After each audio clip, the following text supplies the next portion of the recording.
ओम शांति।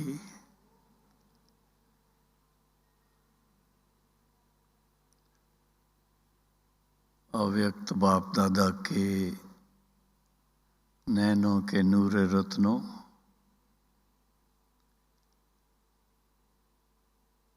विशेष Indore Raipur zone के सभी ब्रह्मा कुमारी बहनें व ब्रह्मा कुमार भाई जो बहुत ही सौभाग्यशाली हैं कि जनवरी का जो अंतिम सप्ताह है, सभी जानते हैं कि जनवरी मास ऐसा महीना है जो ब्रह्मा बाबा की बहुत सारी स्मृतियां दिलाता है और विशेष रूप से सभी को ये एक मास तपस्या मास के रूप में मनाने का कहो, ऑब्जर्व करने का कहो, सबको ये पहले से सूचित किया हुआ है और हर दिन के लिए कोई ना कोई या हर सप्ताह के लिए ऐसे कुछ अलौकिक विचार भी राजू भाई ने लिख के भेजे हैं सबको।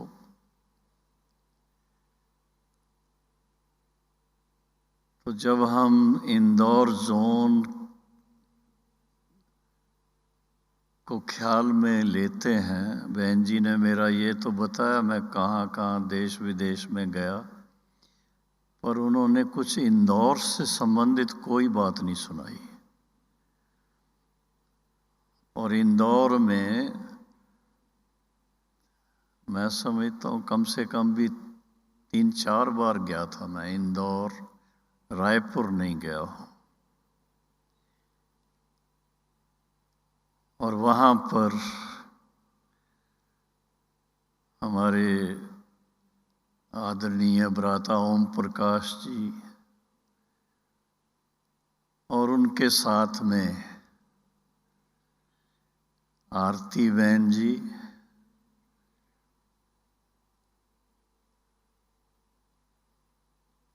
और भी बहुत विशेष आत्माएं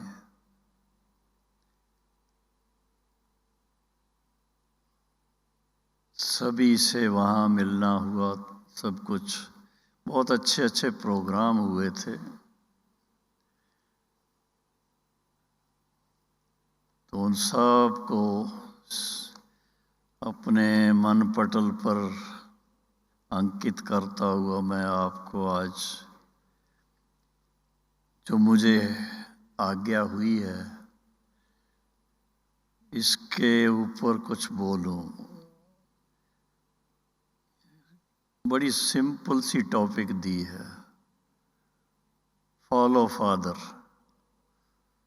लिखा हिंदी में है, शब्द इंग्लिश के हैं।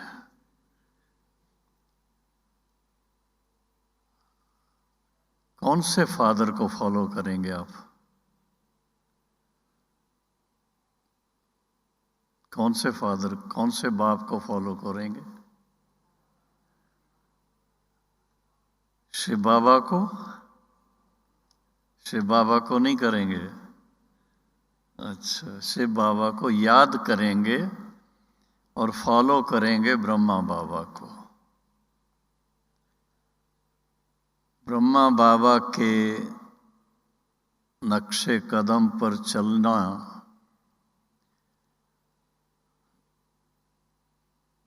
काफी, क्या कहूँ उसको, इंग्लिश में बोलते हैं विशफुल थिंकिंग है। बहुत ऐसा उमंग, अगर सभी बाबा के बच्चे बाबा के समान, ब्रह्मा बाप के समान अपनी जीवन को मोल्ड कर लें, श्रेष्ठ बना लें, ऐसा योगी जीवन उनका नेचुरल बन जाए, तो स्थापना का कार्य तो हो गया। फिर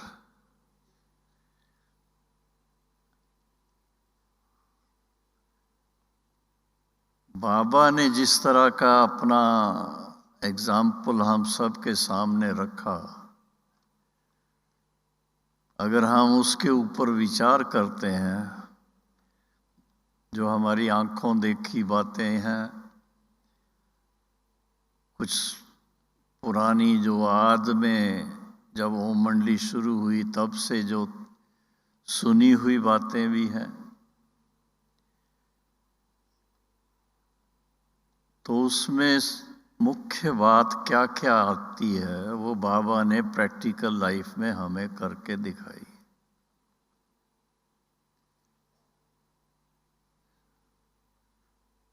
ईश्वरी ज्ञान और सहज राजयोग की जो पढ़ाई है, इस पढ़ाई के पढ़ते हुए, इसकी धारणा करते हुए सभी जानते हैं, साकार बाबा का एक ऐसा एग्जाम्पल, ऐसी मिसाल हमारे सामने कि उनके जीवन से प्रैक्टिकल अनुभव होता था। क्या थे, लौकिक जीवन में क्या थे, और फिर जब इस यज्ञ की स्थापना की और यज्ञ की बागडोर बहनों और माताओं के हाथ में दे दी और खुद न्यारे हो गए, तो उनकी जो हम वैसे भी कई बार बहनों के प्रवचनों से भी सुनते हैं, ईश्वरी जीवन में कुछ बातें हैं जो बाबा के जीवन से प्रैक्टिकल हम लोगों को देखने को प्रैक्टिकल मिलती थी। त्याग क्या होता है, तपस्या क्या होती है, सेवा क्या होती है, ये सब बातें बाबा के प्रैक्टिकल लाइफ से अनुभव होती थी। आप सब जानते हैं, साकार बाबा ने जब वो अपने बिजनेस में थे, डायमंड मर्चेंट, हीरे जवाहरात का बिजनेस था, उस समय उनका संबंध राजाओं महाराजाओं के साथ भारत में भी और नेपाल में भी, और फिर क्वीन एलिजाबेथ फर्स्ट जब इंडिया में आई थी, भारत में आई थी, तो उसके लिए बाबा ने एक डायमंड नेकलेस बना करके दिया था। वो उनको देने से पहले बाबा ने दादी निर्मल शांता को, उस समय तो दादी नहीं कहते थे उनको, छोटी थी, उनको पहना करके अपने जो उनके उस समय जान पहचान के लोग थे उन सब को दिखाया। एक ऐसा नशा था उस समय कि बाबा ने जो नेकलेस बनाया है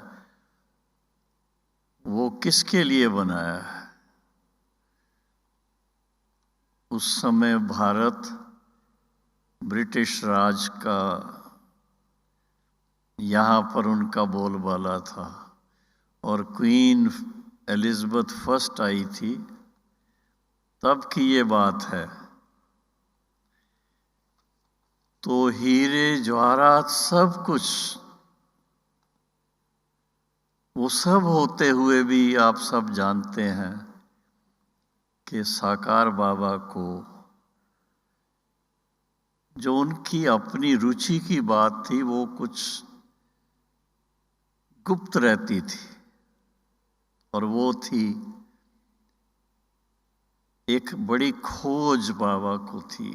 बाबा इसी खोज में भिन्न भिन्न शब्दों से उनको कहेंगे, सेल्फ रियलाइजेशन के लिए भी, गॉड रियलाइजेशन के लिए भी। ये बाबा का विशेष इंटरेस्ट था। और जानते हैं आप सभी के बाबा ने अपने मुखारविंद से हम सबको बताया हुआ है कि कारोबार में जाने से पहले श्रीमद् भागवत गीता का पाठ जरूर करते थे, श्री लक्ष्मी का पूजन जरूर करते थे। चाहे कहीं जा भी रहे हों, ट्रेन में भी उसका वो अपना नियम निभाते थे।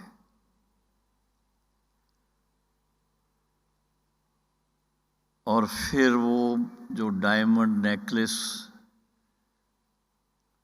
दादी को पहना करके सबको दिखाया, बहुत सोच सकते आप। और वो क्वीन को प्रेजेंट किया,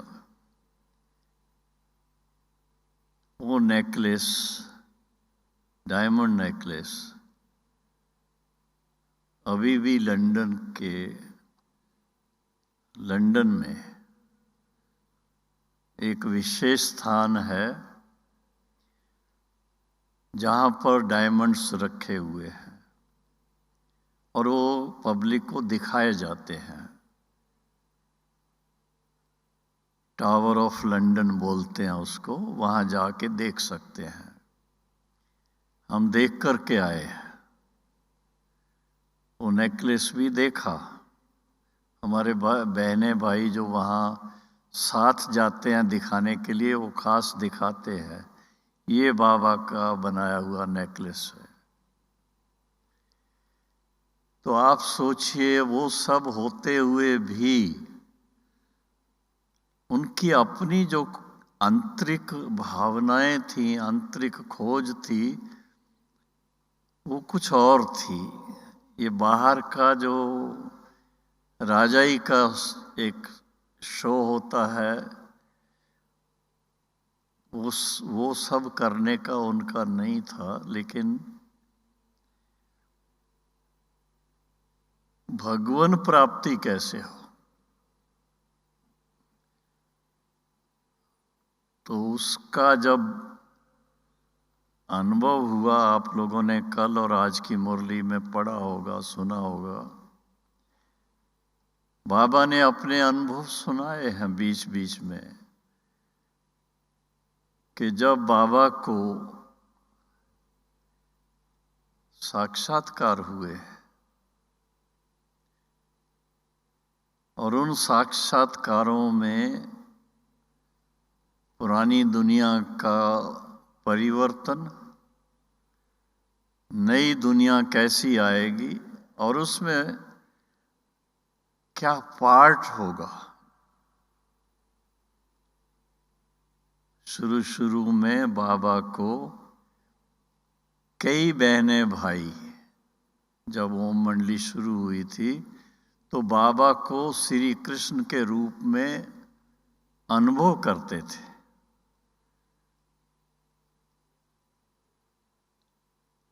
और वो लक्ष्य मिल गया, क्योंकि ईश्वरी ज्ञान का लक्ष्य है नर से श्री नारायण बनना, और श्री नारायण का बचपन है श्री कृष्ण। तो बाबा ने उस लक्ष्य को अच्छी तरह से जानकर, समझकर, फिर उसके लिए करना क्या है, और वो क्या करना था, वो तपस्या करनी थी। बहुत तपस्या की बाबा ने, शुरुआत भी उसी से की। ओम मंडली की स्थापना से पहले अकेले बनारस में जाकर के तपस्या की, और उसके बाद भी आप सब जानते हैं, आज दिन तक हम उसी प्रथा को लेके चल रहे हैं कि सवेरे सवेरे ईश्वरी याद का विशेष अभ्यास, और उसके बाद श्री भगवानोवाच, भगवान के जो महावाक्य हैं, जिसको हम आज मुरली कहते हैं, ज्ञान की मुरली, तो वो अवश्य सवेरे सुनने के, सुनाने के दोनों थे। बाबा अपने लिए हमेशा कहते थे, मैं नंबर 1 स्टूडेंट हूं। शिव बाबा इस मुख द्वारा जब ज्ञान सुनाते हैं तो सबसे पहले मेरे कान नजदीक हैं, सबसे पहले मैं सुनता हूं। और सुनने के साथ साथ बाबा फिर उस पर विचार सागर मंथन करके उसकी गहराइयों में जाना, और उसके लाभ क्या हैं, अगर उसकी एप्लीकेशन नहीं है तो नुकसान क्या है, बहुत उसके ऊपर विचार सागर मंथन बाबा का चलता रहा। और उस विचार सागर मंथन को बाबा ने हम बच्चों के साथ शेयर किया, बताया हुआ है टाइम टू टाइम। और उसमें बाबा को ये स्पष्ट था, बहुत क्लियर था कि मेरा जो पार्ट है वो सब बच्चों के लिए एग्जाम्पल बन करके रहने का है। ये जो कहते हैं जैसा कर्म मैं करूंगा मुझे देख और करेंगे, इस बात के लिए बाबा को बहुत ध्यान रहता था, साकार बाबा को। इसलिए आप देखते हैं पूरी हिस्ट्री को, चाहे बाबा कहीं पर भी हों, माउंट आबू में हो, बॉम्बे में हो या दिल्ली गए हों, किधर भी दिनचर्या उनकी वही रहती थी। अमृत वेले जरूर उनको उठ करके अपनी तपस्या भी करनी और विचार सागर मंथन भी करना, और बच्चों को ज्ञान के क्या कहें खजाने लौटाना, ज्ञान की गहराइयों में ले जाना, ज्ञान के अनमोल रतन बच्चों को रोज मिलने चाहिए। कभी भी मुरली मिस ना हो, ये आप देखते हैं। तो ये बाबा ने हम बच्चों को अपना एग्जाम्पल सेट करके बताया, और उसका कारण क्या, उसका कारण बाबा ने बहुत स्पष्ट मुरलियों के अंदर बता तो दिया है। हम लोग भी उसको कभी कभी ध्यान से देखते हैं, पढ़ते हैं, कभी और विचार आ जाते हैं, उस समय शायद मिस भी करते हों। कि पहली बात है कि जो ईश्वरी ज्ञान शिव बाबा ने ब्रह्मा बाबा के द्वारा दिया है, भले ही उसके संबंध से कुछ बातें भक्ति मार्ग के शास्त्रों में भी है, श्रीमद् भगवद गीता जो प्रचलित गीता जिसको कहें, उसमें भी है थोड़ा बहुत।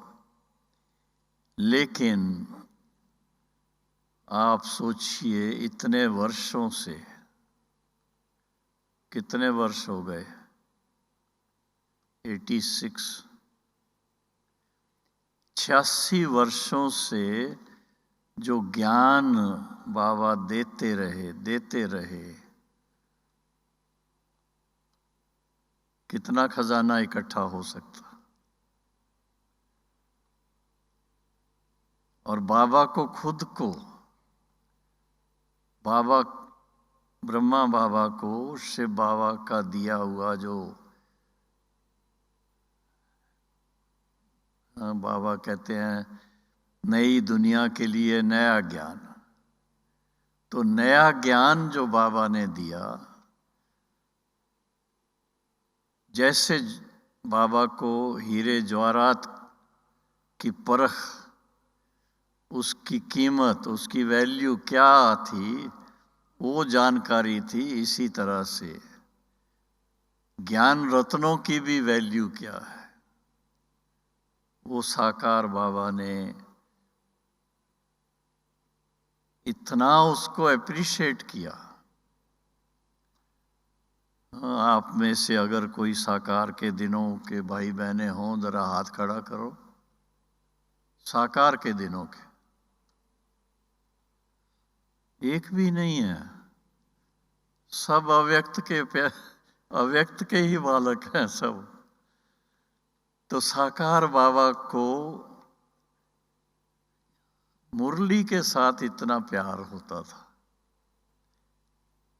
जैसे मुरली पूरी करके अपने रूम में आएंगे, अपने हाथ से लाल पेंसिल से फटाफट, जो सर्विसेबल बाबा के खास बच्चे, बड़ी दादियां, बड़े भाई, जगदीश भाई सहित, फटाफट उनको पत्र लिख करके भेजेंगे।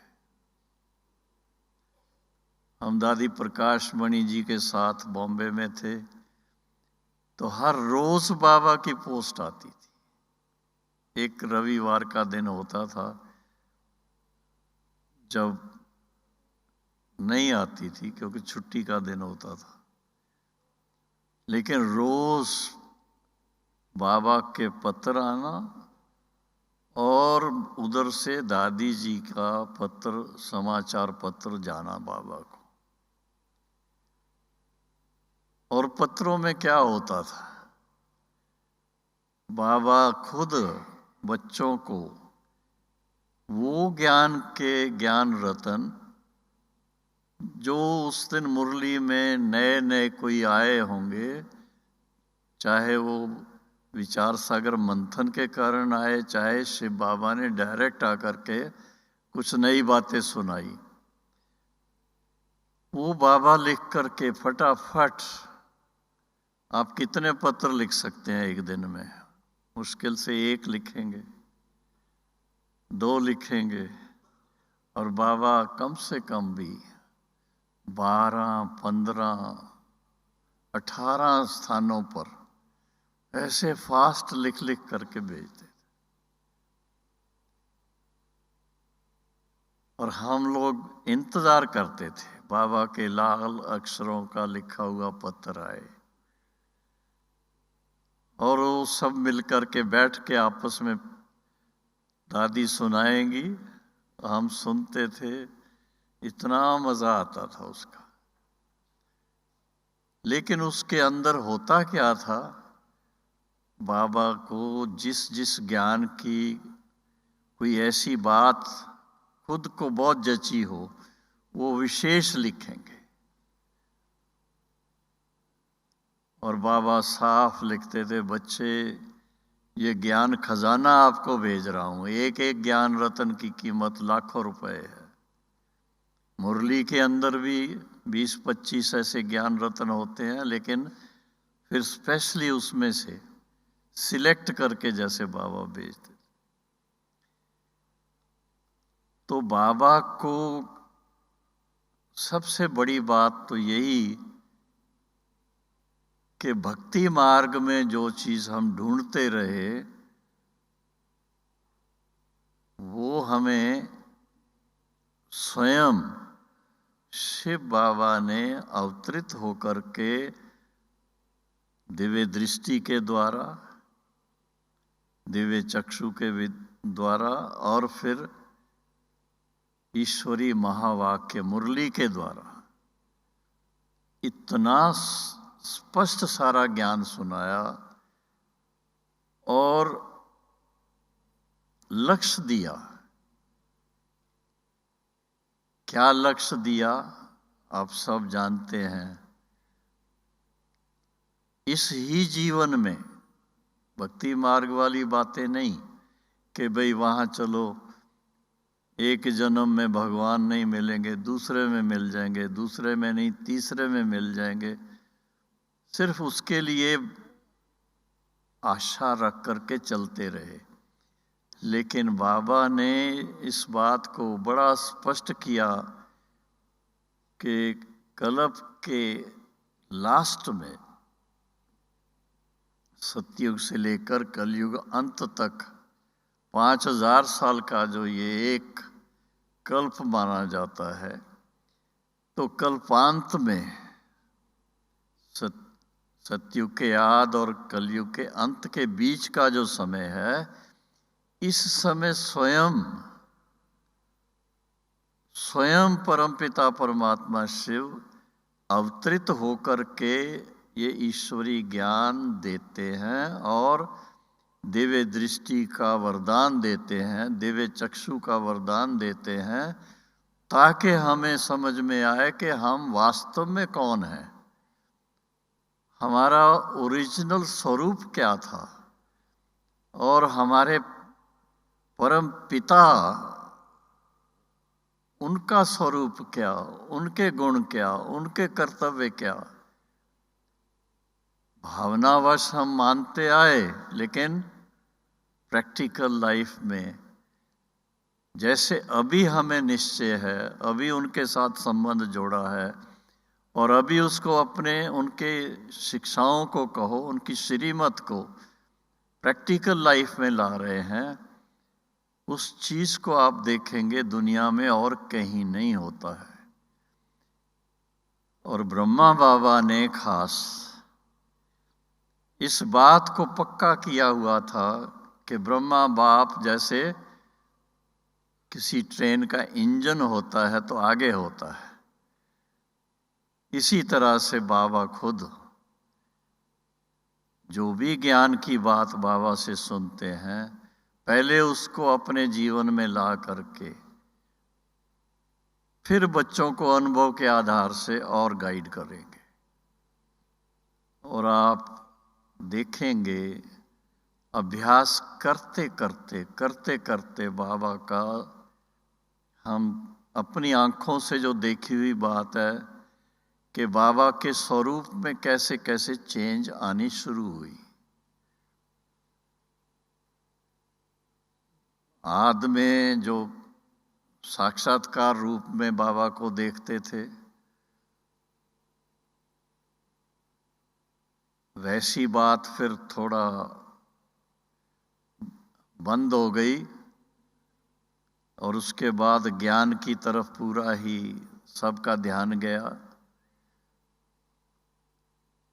और दिव्य दृष्टि का वरदान एक को नहीं कईयों को मिलता गया। हर जोन के अंदर संदेशी हैं, आज भी हैं, और वो संदेश बाबा को जाके देना, बाबा से ले आना, सूक्ष्म वतन की बातें, वो भी सब बाबा ने प्रैक्टिकल में देखी हुई और उसमें फिर उसको रिफाइन भी करते गए। उनके सामने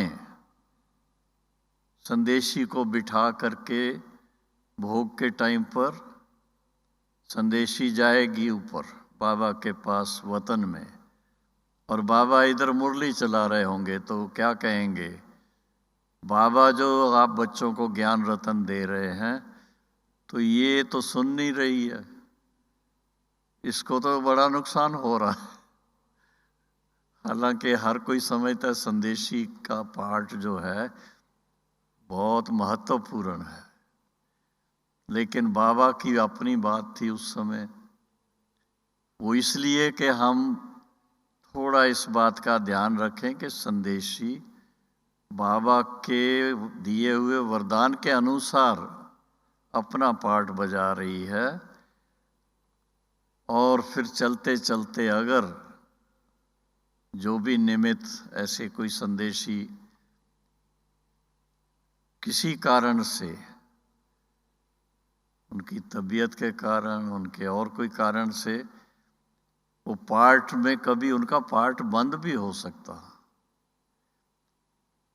लेकिन ब्रह्मा बाबा के द्वारा जो शिव बाबा का अवतरण, शिव बाबा की मुरली, वो आप देखेंगे साकार बाबा का जो अंतिम दिन साकार में जो था, तब तक बाबा की मुरली चलती रही।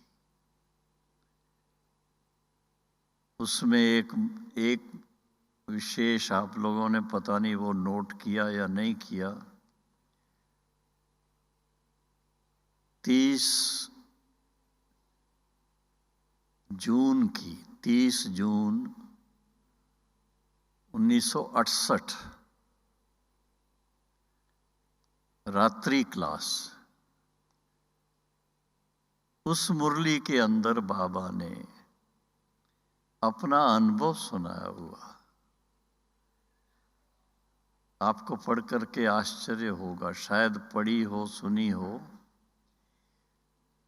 बाबा ने खास उसमें इशारे में थोड़ा सा 1-2 लाइनों में ही स्पष्ट किया था कि अभी ब्रह्मा बाबा को जिस स्थिति तक पहुंचना था, बाप समान स्थिति तक, बाबा उनके समानता में आ गया है।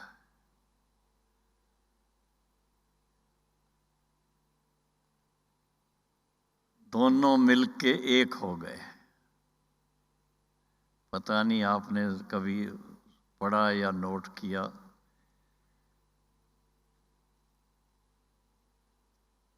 और इसके बाद और ज्ञान की जरूरत नहीं है, बाबा ने खुद के लिए बोला।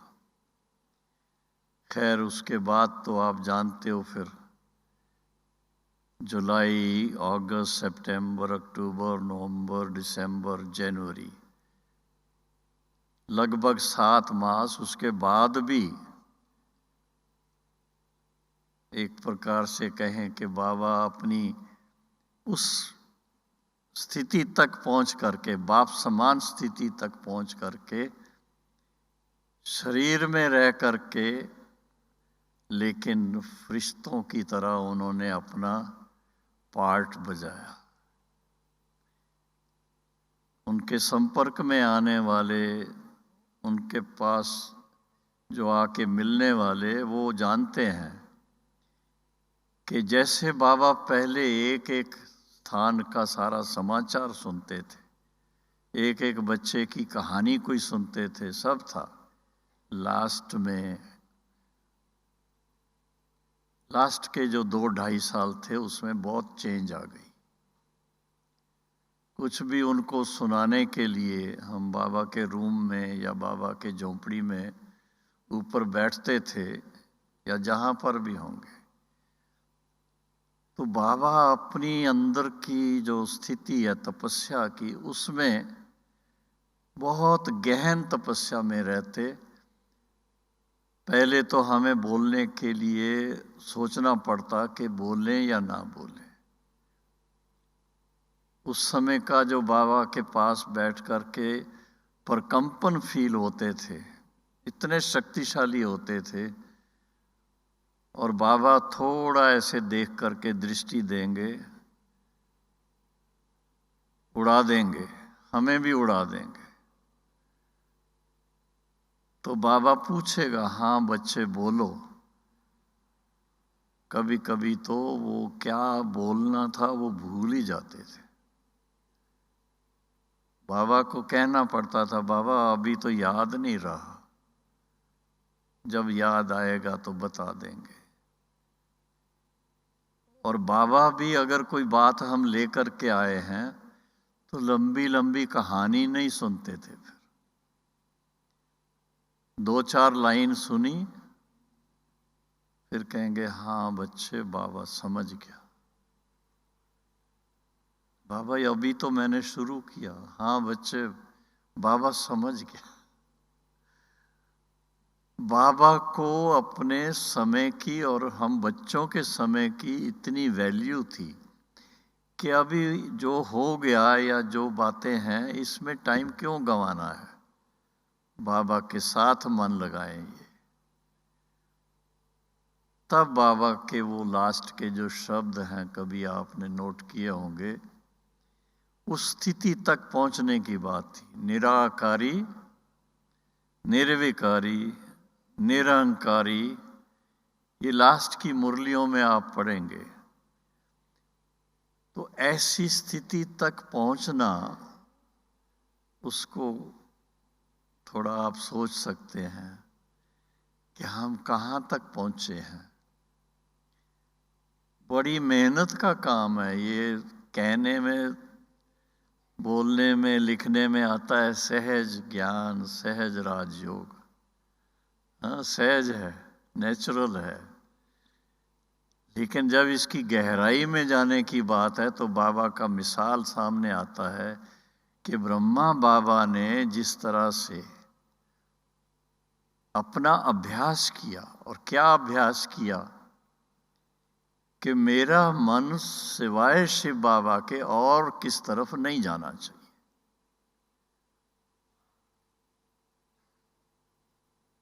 ऐसी स्थिति बाबा की कि दोनों जैसे, और उसकी प्रैक्टिकल हम बाबा के चेहरे से महसूस होता था। जो पहले शुरू में जब बाबा हम बच्चों से मिलते थे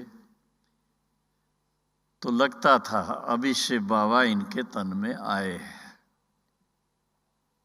वो नैनों में चेंज आती थी, होंठों पर मुस्कान आ जाती थी, वाइब्रेशन दूसरे हो जाते थे। लेकिन लास्ट के 2.5 साल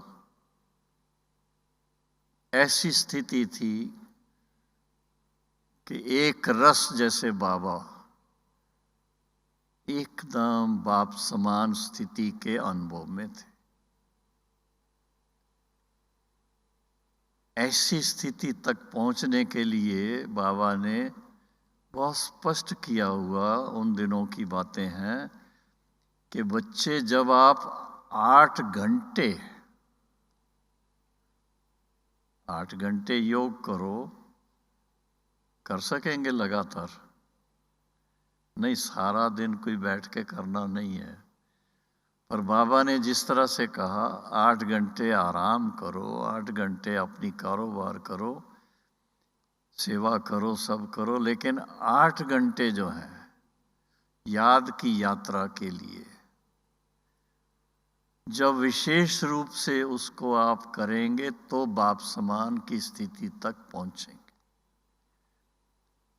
अब मैं समझता हूं अभी तक हम खुद ही अपने आप को देखते हैं, 4 घंटे से आगे नहीं जा रहे हैं, क्योंकि पूरा अटेंशन देना उसमें और बातों से बुद्धि को हटाना। तो बाबा की जो विशेष श्रीमत लास्ट के दिनों की उनकी, कि बाप समान बनना है तो 8 घंटा योग। योग का मतलब तपस्या। उसके कोई भी आप बाबा के, अव्यक्त बाबा की मुरलियों के अनुसार भिन्न भिन्न स्थिति में रख सकते अपने मन को, लेकिन शिव बाबा के साथ मन लगा हुआ हो। वो तब हो सकता है जब इतना, हाँ, वो मिसाल देते हैं, मीरा का मिसाल है और दूसरे भी कई भक्तों का मिसाल है, जिसको ये इस बात की वैल्यू होगी कि मेरा एक एक सेकंड जो है, एक एक पल जो है, वो व्यर्थ ना जाए। और व्यर्थ तभी जाता है जब बाबा के साथ मन नहीं लगता है। इसलिए बाबा ने बार बार मुरली के अंदर हम बच्चों को इशारे दिए हैं, देह सहित देह के सर्व संबंधों को भूलकर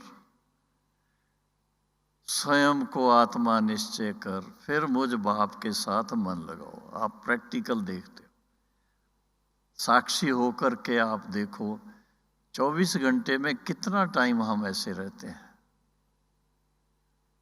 हाँ, जो 8 घंटा रहते हो जरा हाथ खड़ा करो। 6 घंटे रहते हो हाथ खड़ा करो। 4 घंटे रहते हैं जो हाथ खड़ा करो। थोड़े से हैं। तो इसको आगे बढ़ाना है। अगर हमें बाप समान स्थिति को प्राप्त करना है, फॉलो फादर करना है, तो बाबा की तरह लक्ष्य रखना है कि हमें धीरे धीरे धीरे धीरे कॉन्शियसली, आप कहें कि अब मेरी तो स्थिति अब ऐसी बन गई, नेचुरल बन गई। कई ऐसे बोलते हैं मेरी तो नेचुरल स्थिति ऐसे।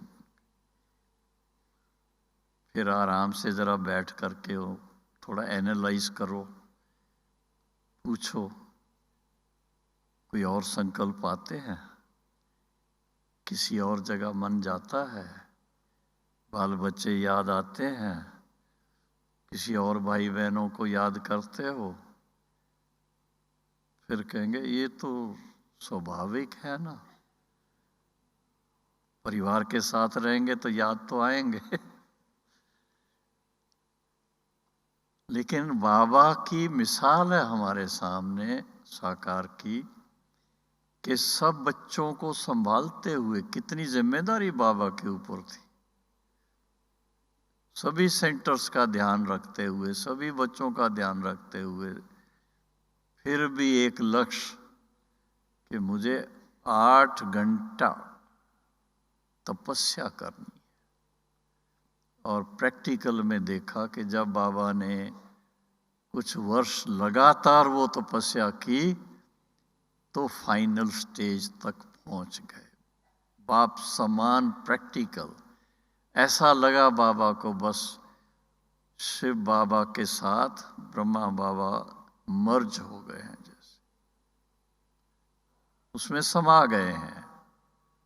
ऐसी स्थिति का अनुभव बाबा ने साकार में अपने जो लास्ट के दिन थे उस समय प्रैक्टिकल में किया। और उसका आधार जो प्रैक्टिकल देखा, साइलेंस, शब्द नहीं, बातें नहीं, गीत नहीं। वो गीत भी बंद करा दिए थे बाबा ने, जो ग्रामोफोन के गीत बजते थे लास्ट में, तो वो भी बंद।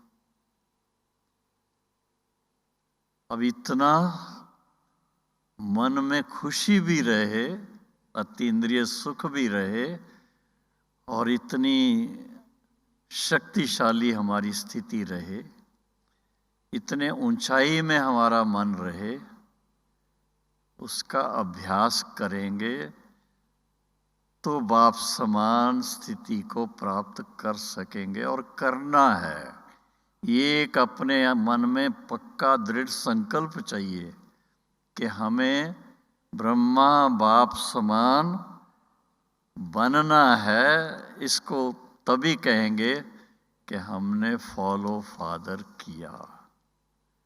ओम शांति।